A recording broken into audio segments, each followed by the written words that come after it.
You've probably heard that you need a nurture sequence and a sales funnel, but do you know what they actually are? Maybe you've been blogging for a while and you already have a sequence set up for your blog. Way to go. But when was the last time you looked over those emails? Well, today we're going to explore why you should take a look back at your nurture sequence and clearly define the difference between a nurture sequence and a sales funnel. Hi, I'm Liz Stapleton, host of the Blogger Breakthrough Summit. Welcome to the Blogger Breakthrough Summit podcast, where I share some incredible tips and tricks shared during our most recent summit. In today's episode, you'll be learning from email marketing maven Kate Doster. Let's dive in. You need to make sure, is this up to my writing quality now, 6 months later, right? Because if you're not embarrassed by your past work, you're not growing and you're not maturing. So be embarrassed by everything you've written. That's the best thing.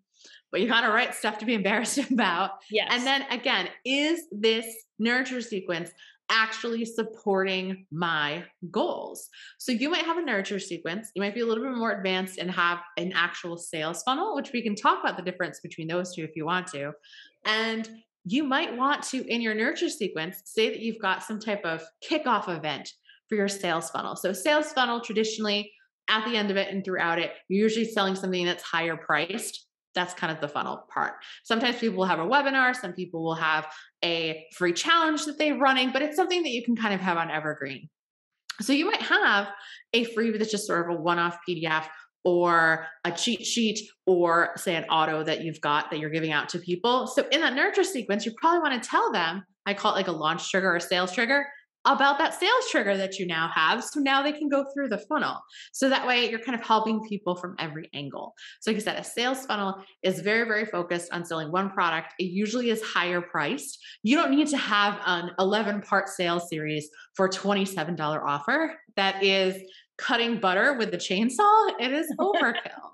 Yes, you can do that, but people do not need 11 emails in a row about that. Usually they would need those, 9, 10. And again, it depends. It could be a lot less than that about that one product and about not only that one product, but it's about how you can help them. And it's about helping them figure out hey, it's okay if you tried this before and it didn't work. Here's why it didn't work. And here's why this thing is going to work for you now. Here's why it's different. Here's why I believe in you. Here's how I can help you. Here's how other people have done it.